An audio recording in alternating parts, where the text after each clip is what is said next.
খুব সিম্পল একটা খাবার, কিন্তু আজকে একটু ভিন্নভাবে রান্না করব। তো হ্যালো ভিউয়ার্স, আসসালামু আলাইকুম। আমি নীলা আপনাদের সবাইকে ওয়েলকাম করছি নতুন আরেকটা রান্নার ভিডিওতে। আর আজকে রান্না করব আমি নিজে। তো প্রথমে আমি আলু এবং 3টা ডিম সিদ্ধ করতে দিয়েছি। তো ডিম এবং আলুটা ভালো করে সিদ্ধ করে নিব। তো বুঝতেই পারছেন তরকারি রান্না করব ডিম আলুর, তবে ডিম এবং আলুটাকে একটু ভিন্নভাবে রান্না করব। তো আলু সিদ্ধ করে আলুর খোসা ছাড়িয়ে নিয়েছি। আর এটার জন্য মশলা লাগবে 2টা টমেটো কুচি নিয়েছি, 2টা রসুন কুচিয়ে নিয়েছি, একটু আদা কুচি, কয়েকটা কাঁচামরিচ, তেজপাতা, আস্ত জিরা, পেঁয়াজ কুচি এবং গরম মশলা খুবই অল্প পরিমাণ নিয়েছি। তো এখন আলুগুলো ভালো করে ম্যাশ করে নিচ্ছি। আলুগুলো খুব ভালো করে ম্যাশ করে নিয়ে আমি কড়াইয়ে তেল দিয়ে দিব। তো আলুগুলো একেবারে যেন ম্যাশ হয়ে যায় সেভাবেই সিদ্ধটা করে নিলে মনে হয় এই খাবারের স্বাদটা বেশি ভালো লাগে। তো আলুটা ভর্তা মতো হয়ে গেল। এখন আমি আলুটা রেখে দিচ্ছি। কড়াইয়ে তেল গরম করে একটু দিয়ে দিব হলুদ এবং সামান্য লবণ, আর একবারেই তেলটা দিয়ে দিব। এই তেলে আমার রান্নাটা হয়ে যাবে। তো প্রথমে আমি ডিমটা ভালো করে ভাজা করে নিব। তো ডিমটা ভাজা হয়ে গেল, এখন আমি ডিমটা উঠিয়ে রাখব। এখন ওই তেলের ভিতরে কয়েকটা শুকনো মরিচ এবং তেজপাতা দিয়ে ফোড়ন দিয়ে দিব। এখন দিয়ে দিচ্ছি পেঁয়াজ কুচি, একটু রসুন এবং কাঁচামরিচ আমি হামানদিস্তায় থেতলে নিয়েছি। আপনারা চাইলে শিলপাটায়ও বেটে একদম পেস্ট করে ফেলতে পারেন। গরম মশলাটাও আমি হামানদিস্তায় একটু গুঁড়ো গুঁড়ো করে নিয়েছি। আদাটাও আমি হামানদিস্তায় বেটে নিয়েছি। তো যার কারণে সবই একটু একেবারে পুরোপুরি ফিনিশভাবে বাটা হয়নি। তো আপনারা চাইলে একেবারে মিহি করে বেটে নিতে পারেন। এখন দিয়ে দিচ্ছি স্বাদ মতো লবণ, হলুদ, একটু জিরা গুঁড়া, ধনিয়া গুঁড়া এবং সামান্য একটু শুকনো মরিচের গুঁড়া। তো দিয়ে আমি মশলাটা খুব ভালো করে কষিয়ে নিব। মশলাটা যখন ভালো করে কষানো হয়ে যাবে, তেলটা ছেড়ে আসবে, তখন আমি টমেটো ও হামানদিস্তায় পেস্ট করে নিয়েছি। আর সামান্য একটু পানি দিয়ে দিব। পানি দিয়ে মশলাটা আরও সুন্দর করে একটু কষিয়ে নিব, যেন মশলার ঘ্রাণটা কাঁচা কোনো ঘ্রাণ না থাকে। আর আমি যেহেতু আধা বাটা করে নিয়েছি, এটা যেন ভালোভাবে একদম সিদ্ধ হয়ে যায়, তার কারণে আমি মশলাটা ভালো করে কষিয়ে নিচ্ছি। কি সুন্দর কালার চলে এসেছে, তেলটা ছেড়ে এসেছে। এখন আমি টমেটো পেস্ট দিয়ে দিব। টমেটো পেস্ট দিয়ে মশলাটা আরও একটু সময় নিয়ে কষিয়ে নিব।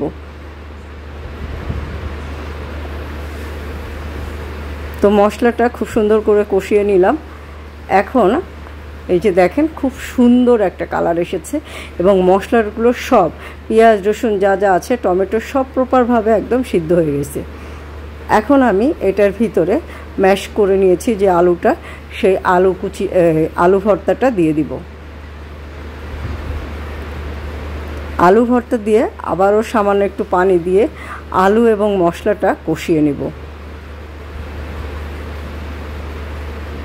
যেন আলুর কোনো কাঁচা গন্ধ না থাকে। তো আলুটা খুব সুন্দর করে কষানো হয়ে গেল। এত সুন্দর একটা কালার এসেছে যে এটা দিয়েই কিন্তু ভাত খাওয়া হয়ে যাবে মনে হচ্ছে, তাই না? কালারটা খুব সুন্দর এসেছে আর সব মশলা একদম প্রপারভাবে মিশে গিয়েছে। যে দেখেন কি সুন্দর কালার এসেছে। এখন আমি এটাতে ঝোলের পানি অ্যাড করব। সামান্য পরিমাণ ঝোলের পানি অ্যাড করব।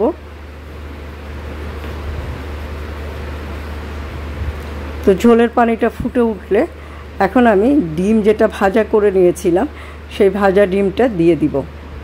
তবে ভাজা ডিমটা আমি একটু ছুরি দিয়ে একটু কেটে দিব, যেন এটার ভিতরে মশলাটা প্রপারভাবে ঢুকে যায়।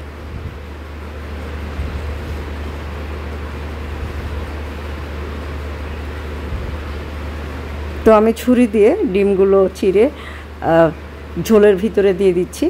এখন ঝোলটা আরেকটু ফুটে উঠলে আমি এটাতে 1 চামচ ঘি অ্যাড করব।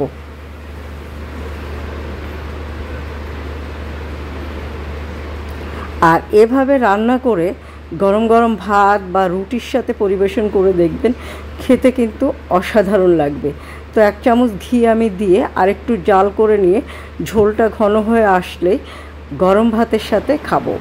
আর আজকে কিন্তু আরও অনেকগুলো তরকারি আছে এবং বেশিরভাগই সব সবজি আইটেম। তো হয়ে গেল আমার ডিম আলুর তরকারিটা। তো ডিম আলুর এই তরকারিটা কেমন হলো অবশ্যই আপনারা কমেন্ট করে জানাবেন। এখন এই যে ভাত বাড়ছি আর সাথে ডিম আলুর তরকারিটা নিয়েছি, সালাদ করেছি, আলু উচ্ছে ভাজা আছে এবং একটা মিক্সড ভেজিটেবল। তো আজকের খাবারটা কিন্তু জমে যাবে। আর আমার রান্নাটা আজকে কেমন হলো অবশ্যই কমেন্ট করে জানাবেন। আগামী 6-7 দিন আশা করি নিজে হাতে কিছু রান্না করতে পারবো এবং নিজেও খেতে পারবো, বাচ্চাটাকেও খাওয়াতে পারবো এবং সবাই মিলে মজা করেই খাবো। তো আজকের ভিডিওটা এই পর্যন্ত। আমার রান্নার ভিডিওটা যারা দেখলেন তারা অবশ্যই একটা ছোট্ট কমেন্ট করে জানাবেন আমার রান্নাটা কেমন হলো আর খাবারের মেনুগুলো কেমন ছিল। তো আজকে পর্যন্ত, আল্লাহ হাফেজ, আসসালামু আলাইকুম।